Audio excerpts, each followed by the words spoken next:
when you put on that jersey, everything else is downhill. Clyde Drexler said that, and I'm saying this. Welcome to High and Low.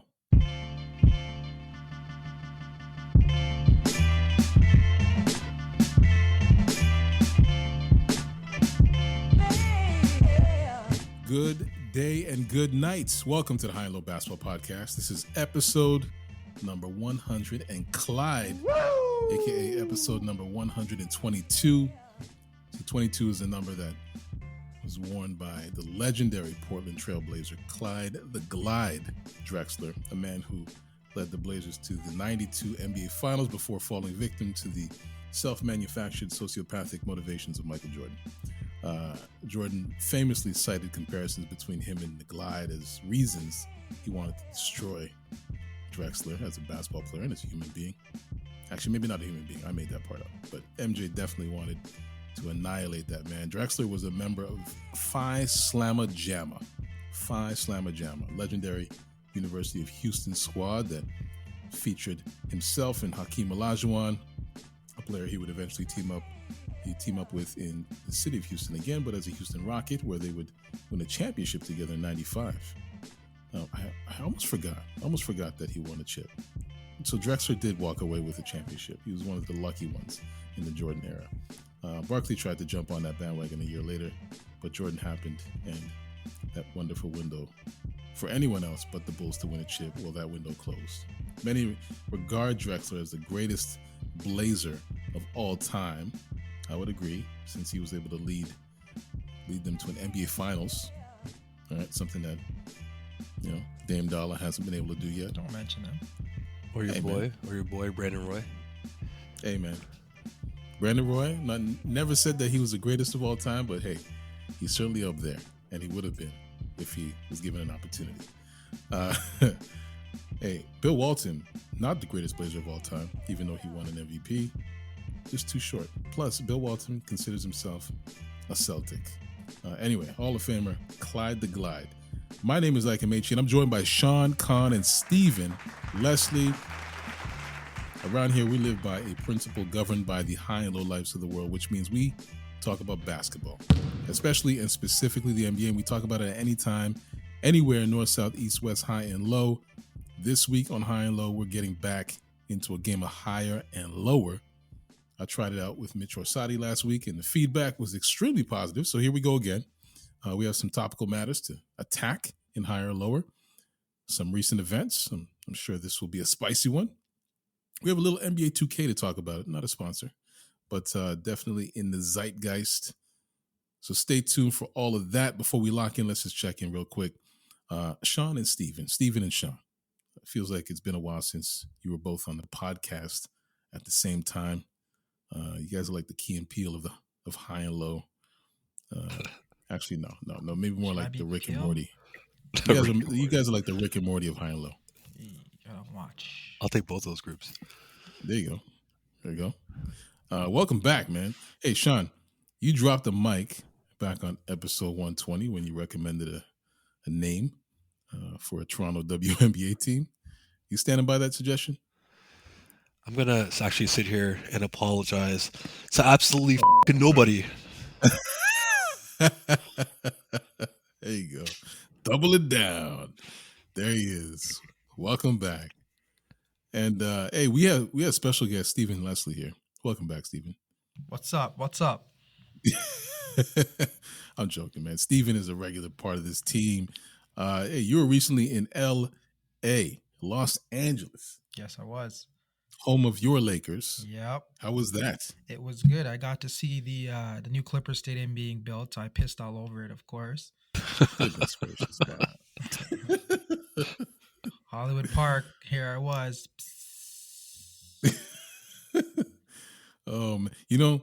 Something tells me that if Kawhi Leonard was walking by and saw you doing that, he'd just keep walking.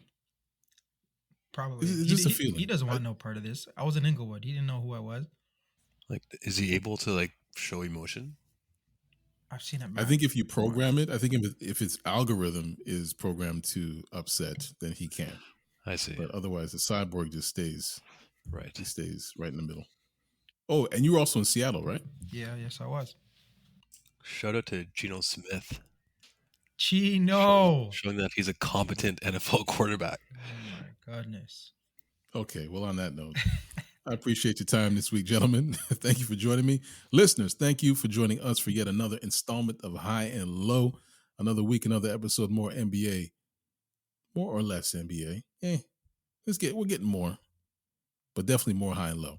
This week in NBA history, it was all a dream. On September 21st, 1991, USA Basketball announced the lineup of NBA players that would represent the Americans in the 1992 Barcelona Olympics. Prior to this, USA Basketball had sent collegians and AAU players to the Olympics in accordance with FIBA rules. So no NBA players allowed. That was what FIBA was basically saying. Can't bring. However, the U.S. lost to the then USSR and settled for a bronze medal in the 88 Olympics. Oof, that must have hurt. And it definitely did, because as a result, FIBA changed its rules in 89, which allowed NBA players to compete in the Olympics. The Soviets had put forth a proposal to limit each team to 2 NBA players. This, of course, was rejected. So 2 years later, USA Basketball announces a squad littered with NBA superstars and legends labeled the Dream Team. Americans hate to lose. Goodness gracious. Stacking the deck. And hey, there is a Redeem Team documentary coming out on Netflix in October, man. I'm going to watch that. You guys hear about that? Yeah. I think isn't it LeBron and Wade that are paying for it? Producing it? Oh, you mean Are they producing it? I saw something because there was 2. It was him and Wade are doing something, and him and Drake are being sued for doing another documentary. Oh boy. It was about the black hockey players. It was something, and then it also said, well, LeBron and Wade have a documentary on Netflix coming out with the USA basketball team. Yeah, they are executive producers of the Redeem Team documentary. And that's documenting the 2008 USA Basketball Olympic team that was put together basically for the same reasons that the first Dream Team were put together, because the Americans were embarrassed at the previous tournament. So, Redeem Team, Netflix, not a sponsor. Not yet. Anyway, that's a little something for the NBA history nerds. I have a question from a listener this week, so let's talk about that. Let's talk about something important. This question is from Shannon in Chevy Chase, Maryland. Chevy Chase, Maryland. You guys have heard of Chevy Chase, Maryland, right? Or Is that have you just heard where of Chevy Chase, the Clark actor? Griswold is from? Anybody get that reference? Nope. That's his name in National Lampoons. Clark Griswold. Oh. I've heard of. Anyway, I'm old. Chub- That's like an old school like porn term, isn't it, or something? Absolutely it is, man. This guy, I don't know. I was like what when internet first came out, like the late 90s. This guy is on Netscape.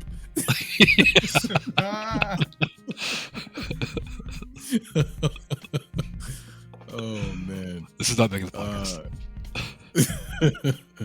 I always wondered about Chevy Chase, Maryland. I was like, is it connected to the actor? Who came first, Chevy Chase, Maryland, or Chevy Chase, the actor? But apparently, Chevy Chase, Maryland's been around for quite some time, long before the actor ever came around. Cornelius Chase is his full name, by the way. Anyway, skipping over Shannon. Sorry, Shannon. This is your question from Chevy Chase, Maryland. If you could give yourself an NBA 2K rating as a podcaster, what would it be? I think it would be better if we gave each other ratings, but I don't think the ratings go low enough for Hugo, so I'll Hugo catching strays. That's not even strays, it's a straight shot, actually. Lowest is 60. Lowest is 60 if you go by NBA 2K standards. Okay, I'll go first. So, I mean, I know I'm not a professional, but I do bring some different ideas and perspectives to the table. I've been trying to get off the fence and stir the pot a little bit more lately, so I'll give myself a 70, and that's up from a 65 from last year. Wow. I still have some ways to go. I still have a long way to go. You're lowballing yourself, man. But hey, that's you. That's you. Well, I gave myself a 73. What? Yeah, I looked at it like I looked at one of the players I played 2K with back in the day, like a sneaky player, because I think that's how I am in the podcast. I think sometimes I do like outlandish stuff, but my disrespect is usually unexpectedly expected, like the player I used. So, yeah, 73, is that bad? I don't know. 73. You know what player who are has you a using in 73? NBA 2K? Yeah. It's a good thing Mitch in here, because if I said it, he'd go on and with all kinds of stuff. Danny but- Green has a 73 in 2K this year. Wow. So it's not So this year. It's when 2K ratings were actually accurate, but the sliders could go up in what you did. So this player, before I say the name, this player, although they were a 73, their dunks were insane because it was always automatic, and their mid-range was always automatic. This player is Tyrese Thomas on the Chicago Bulls. Oh my god. It was a cheat code. It was a pick and roll cheat code, and I would always kill people with them. So you're saying that Damian Lillard, who's an 89 this year, is higher than you as a podcaster who's a 73? Well, I don't have a Mickey Mouse trophy or anything like that in the podcast world to talk about, right? Like, so I'm unaccomplished. All right, what's Mitch and Hugo's? I'd give Mitch a high score. I think like 80, 84. I give Hugo like a 70 or something. I give Mitch 65. You give Hugo a 70? Okay. I'll say 71. It's a little better. Said, okay. I'm trying to be humble. Steven, what did you say? What did you give? I said I'd give Mitch 65. Because Mitch talks about the same stuff over and over. It's Raptors, and you're trying to boost defense. Oh, I love defense. All right, we get it. You know what? I think Mitch and Steven's score both get boosted when they're talking to each other. Like they're back. Yeah, and but you know forth what? is like a 15-point boost. But to Steven's point, though, if you're talking about the same stuff over and over again, that's equivalent to some of these guys who, I don't know if you've ever played 2K, but some guys will just spam one button, Yeah. And it's just like crossover. There's no step back. There's no dexterity to their game. Mm-hmm. And you can do that with like a 65, with a 65 rating. You can do it. It's not that effective, but you can still do it. I don't know. I give Mitch a higher rating than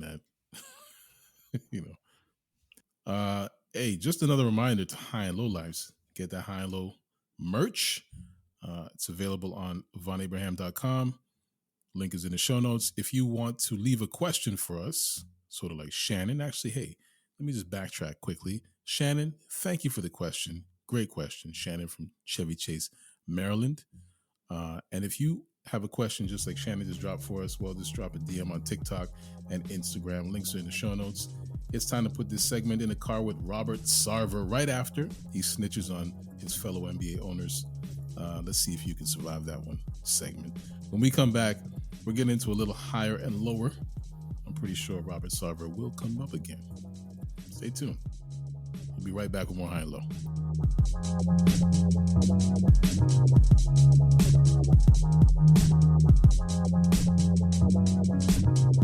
This episode of the High and Low Basketball Podcast is brought to you by Night Night Sleep Cushions by the Steph Curry 3-Point Company and Russell Westbrook and John Wall's House of Mirrors, a place where you can see spectacular reflections of your own delusions, only available in the greater Los Angeles area for a limited time only. Anyway, let's get back to High and Low.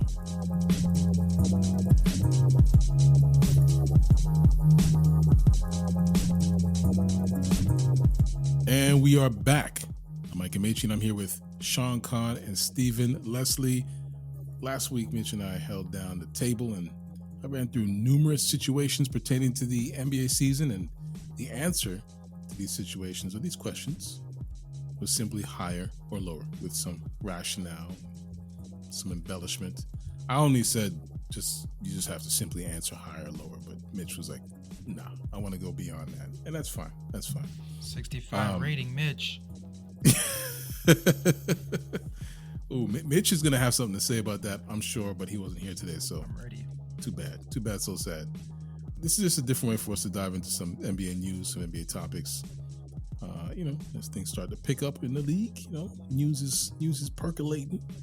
So let's try it again with Steven and Sean this week. The first one for you guys is Anthony Edwards' stock higher or lower since his homophobic remarks? I'm gonna go with higher. Oh, wow. Yeah, this just gives people a reason to tune into the Timberwolves. Honestly.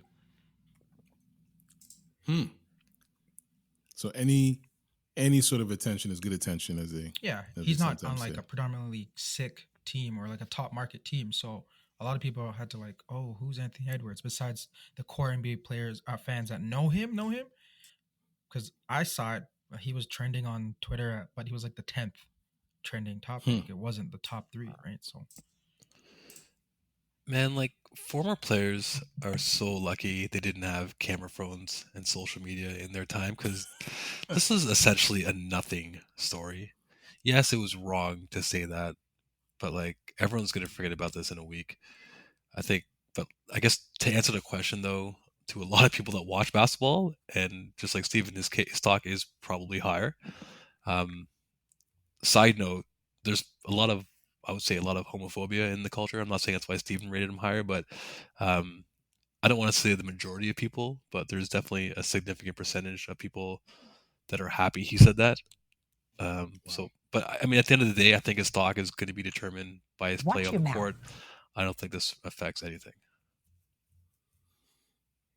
Well, to those that have never heard of Anthony Edwards, and they only heard of him now because of this story, in which he was,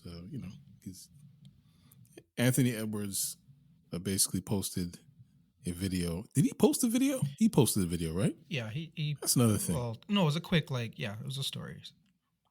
Yeah, he posted a video in which he was like pointing his camera at some people, and then he made some homophobic remarks based on, the way they were dressed. And you can tell that he immediately realized, oh my goodness, I shouldn't have said that. Well, I was going to say, what was quicker, the video or his apology after? But this is the thing. His apology is what got my attention and everyone else's attention. Then they were like, "What did he do?" And then they went and searched what he did, and it's backwards. So that's why I think it's higher because no one knew what he did really. So he could have just deleted it. Yeah, it came out so quickly that like there was no time to even know what he did. Yeah, things can happen so quickly. So he probably has millions of people following him and was thinking, okay, somebody's gonna screenshot this or screen record, and this is gonna get posted. Let me get out in front of it. That's what happened. Yeah. All right. Here's the next one. On the list of the worst NBA owners of all time, does Robert Sarver rank higher or lower than Donald Sterling? I'm gonna go lower. Oh, wow. So lower means he's worse, or higher Yeah, means he's worse. Okay. He's I mean, worse. first of all, I just want to say thank you for making me think about all the weird stuff these two creeps might have been into. As I'm like deciding who should be higher or lower, I'm like, well, this guy probably did this. This guy probably like it just got like creepier and creepier. I guess Sterling's been doing it for longer, so I guess he's lower.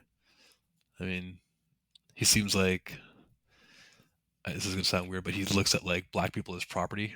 He has that kind of like old school like vibe about him. So, yeah. So I feel like he still is the scum of the earth, and but the stories that are coming out about Sarver are getting like weirder by the day. So I feel like I'll say Sterling for now, but I don't think everything about Sarver has come out yet. So we'll see. Feels like he's giving off those delectable Sterling Oh my picnic God. vibes. That's an inside joke, by the way, but yeah. If anyone doesn't understand, I'm not going to explain more. Don't explain that, but please. looked into it. Yeah. If I was Sterling, I don't know if I want my side girl with Magic Johnson anywhere around him. He got HIV. So I understand where he's coming from, but this Sarver guy, it's racial, it's sexual harassment, it's sexual assault, and it's a long list of like 18 years, and he's ready to snitch on everyone apparently. So Oh yeah. I don't see how he could be higher because Sterling's stuff happened and already got resolved. What? How many years ago? At least a decade or no? Like 8 years, 7 years. Yeah. So you're telling me after that already happened, you're still continuing to do your stuff after you know what the punishment can possibly be. That means Yeah. you're That's a good point. 100% worse, bro. You're a kingpin of this stuff because you're like, I'm untouchable, and there's Yeah. nothing the NBA can do. Yeah. I think with Sterling, sorry, with Sarver, we're still waiting to hear what else there is. Like we're getting the loading page, Yeah. that circle. You know, it's like what's next? We don't know. And it was a different type of like scumbag, right? It's like I feel like Sarver has got that like frat boy sort of way about him, and like Sterling had that like whatever we just said about him. So I feel like it's kind of a like it's not like he wouldn't have learned from Sterling one way or the other. It was just two different weird paths that they took. But Yeah. And anyway, it was Sterling comes off as like new money scumbag. yeah, You know what I mean? Like he just didn't know how to act with the new money. yeah, Whereas Sarver it feels like he comes from old money. Like Yeah. this is generational. he just You doesn't know, care. He was doing it it's like to he doesn't care. females, He's like he's a spoiled. males, like Yeah. maybe even animals. We're gonna find out. Hey, apparently he brought a lot of goats to the office. See? What? Actually? Yes. Like I'm telling Yes. you, Oh bro. my This God. this guy's top 10 sickest guy in the world right now. Like it's just Okay, maybe I'll change it up then. I didn't know all that, but sweet. Yeah. Here, actually, I'm gonna throw this one in there for you. This just quick answer for this one. Is the auction price of Michael Jordan's 98 NBA Finals game worn jersey higher or lower than Robert Sarver's fine for his it's higher. transgression? It's higher. Yeah. What was the fine? 10 million? 10 million. Yeah, I'm gonna say higher for the It's jersey. higher. Was it 10.1 million? I think the jersey went for 10.1 million. Oh, Yeah, wow. Yeah. Wow. 10 million this guy's getting fined for. Ridiculous. Slap him on the wrist. Might as well just do that. Might hurt more. All right, guys, what's next? Okay, next one is this. Are Seattle's chances of landing an NBA franchise higher or lower than the city of Las Vegas? That's shout out to the Aces. Yeah, like Seattle is lower for sure. I think Vegas is going to be a hotbed for free agents. We've already seen, for my hockey fans out there, the Golden Knights become the best expansion franchise in the history of modern sport. I feel like the Raiders have more buzz around them since they left Oakland and LA. And have you ever been to Seattle? It's not really a Thank vibesy you. city. This is Like, my point. Yeah, like young It's- rich men want to be closer to the action, and Seattle ain't it. No. It's low. And coming from a person who's been to Seattle twice in this year, the junkies are everywhere. Daytime, Wow. they're there. Nighttime, they used to just be there. The crack pipes in their hands. Cops just pull over just to clap and tell them, get up, get up, get up. Seattle is nothing. It's a garbage dump. And I don't understand what's going on in that place. And the NBA does not need to put another team there again. It's terrible. This is sad. Yeah. This is sad. First of all, you're describing Vancouver, and you're describing several other parts of the United States and Canada for that part. It's gotten worse. I work with a colleague who's from Seattle. He's like, bro, why do you think I don't go back? I'm like, what? I'm like, how are people who just came from the football game in their jerseys geared out? How are they cracked out already? Like, It's funny because Seattle too, like they plant like trees and like all this greenery around all their like cement fences to make it look like it's a nicer city at first glance, but then when you actually like spend some time there, not a nice place to be. So, considering his new $1 billion lifetime contract, $1 billion with a B, do you see the value of Steph Curry's brand as higher or lower than LeBron James? filthy, wealthy, rich, lower. That's a good way of putting it. Yeah. Is this like a Nike versus Under Armour discussion? Because I'm not sure if you know this, but Nike has, I think, 80% of the market share on performance basketball shoes Yeah. and 40% of the retro market share. And that's only because Jordan Brand has 55%. I think Under Armour has like 6% of the market share on performance shoes. So my thinking or my logic is that we see a lot of like die-hard LeBron fans who will fight to the death to prove that he's the GOAT. We don't really get that same energy from Curry fans, which is why I think the LeBron brand is a little bit stronger. The one thing Steph does have going for him is that he has that golf line, which is actually somewhat successful. But I still think LeBron's brand is and will be stronger in the long run. Well, LeBron makes Nike $600 million a year, so the discussion ends right there. Yeah. But they both have lifetime deals with their sponsors, so. But neither of their shoes are in like the top 10. Really? Of sales. Like Kobe still has like 1 and 2. Yeah, we get that because Kobe's the GOAT. But who else is after Kobe? Paul George is like 3 or 4 his shoes. What? Kyrie has a pair up there. I think KD has a pair up there. But LeBron or Curry are both not in the top 10 for performance shoes.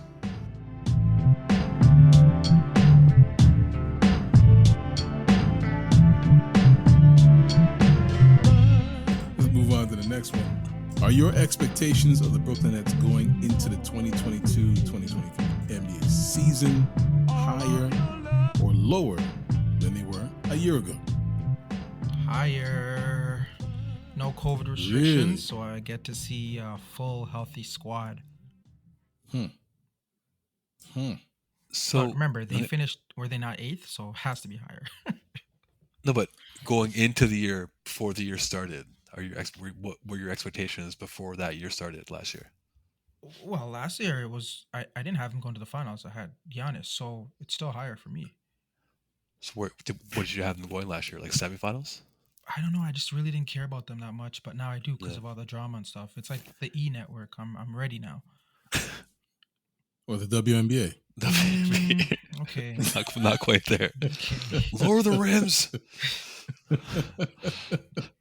Yo, did you guys see? I don't know if this is a real quote. Could have just been one of those online fake memes. But did Stephen A. Smith predict Kyrie to win the MVP this year?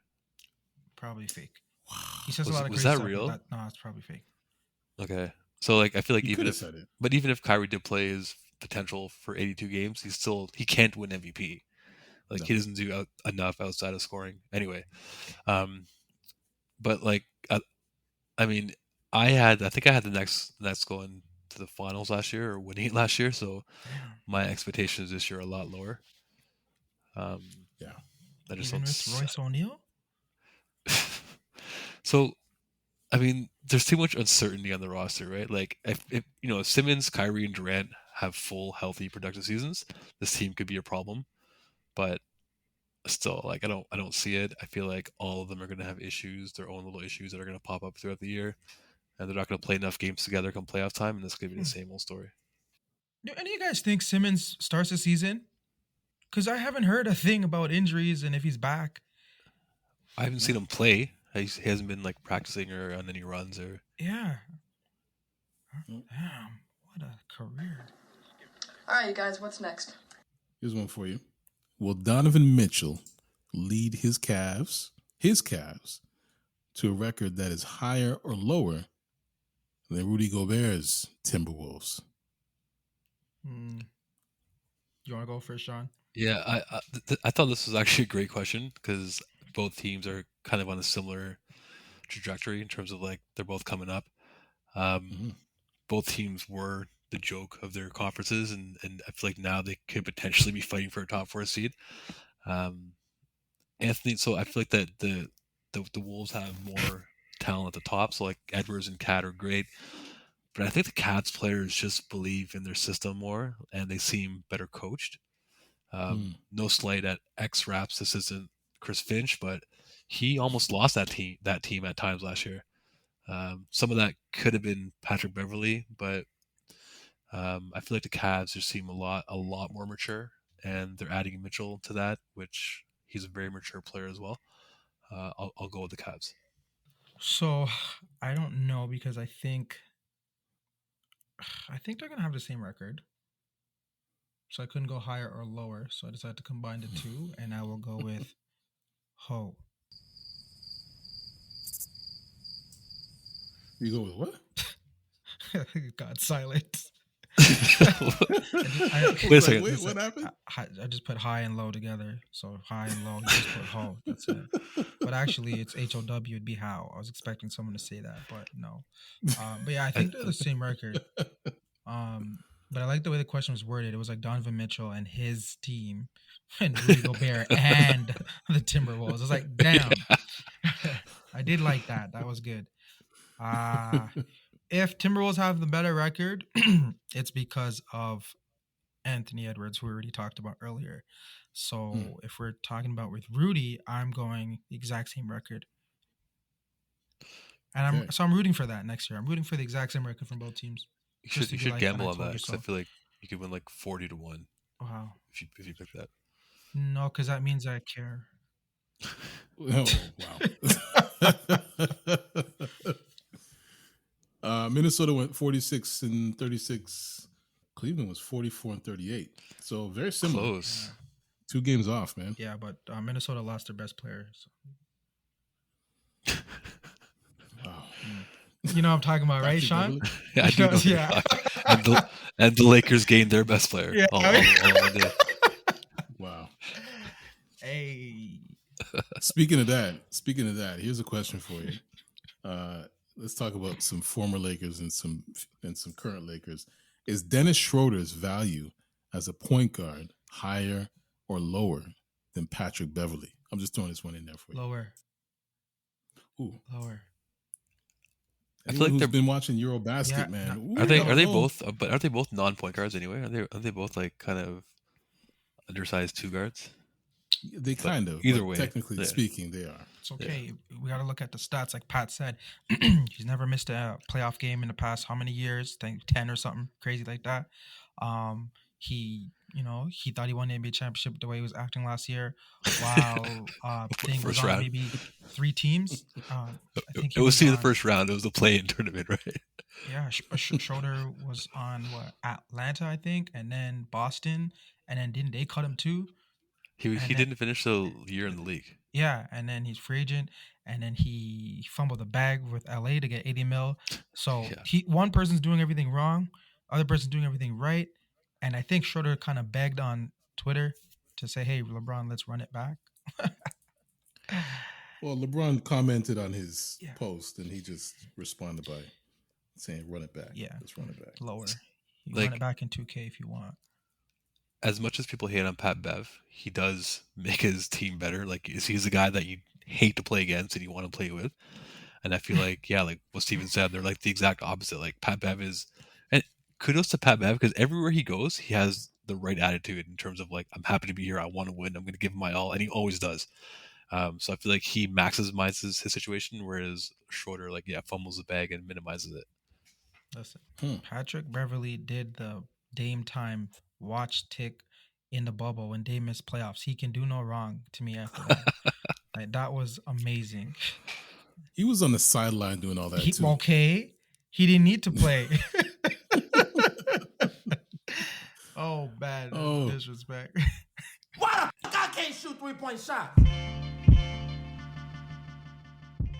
You know what? That's a good place for us to stop here. This brings us to the end of High and Low. Well, just this episode. Not the end, completely. So thank you, Sean. Thank you, Steven. Subscribe to High and Low anywhere you find podcasts. Continue to make us a part of your weekly routine. Tell your friends about it. You know where to find us. We're on Instagram, TikTok, Twitter, YouTube. Links to those are in the show notes as well. So where can listeners find you, Sean? I guess you can find me on Instagram at Sean_controversy. There you go. And you're on Twitter too, right? I am on Twitter. I think my handle is @controversy. There you go. With a KHAN, Troversy. Troversy. I love that name. And Steven, where can they find you? You can find me on Instagram at Esteban_Roy, ESTEBAN_ROY. Smooth. Are you going to be back next week? Oh man, you're calling me out on the pod. Let me see.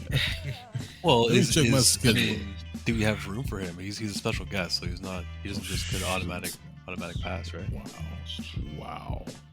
Sean just put out the straight bullets there. Straight shots. All right, I won't put you on the spot. Okay, I was gonna answer. Okay, go ahead. Higher or lower? That I'm gonna be on the podcast next week, Sean. I'm gonna say higher. I like that. That's why I like you, man. Higher than Kings or lower than Kings? Higher than Kings, for sure. Higher than Kings. All right. Once again, music is by Live and the Enjoy Music Group. You can find Live on Twitter and Instagram at LYVE. Additional music by Sonny Rockwell of The Goodness. Can't find that guy anywhere. Sound design is by Vonn August. This is a Vonn+Abrahamm podcast, just in case you didn't know. So on behalf of Steven, on behalf of Sean, I'm Ike Amaechi. Thank you for listening to High and Low, and we'll see you next week. 65.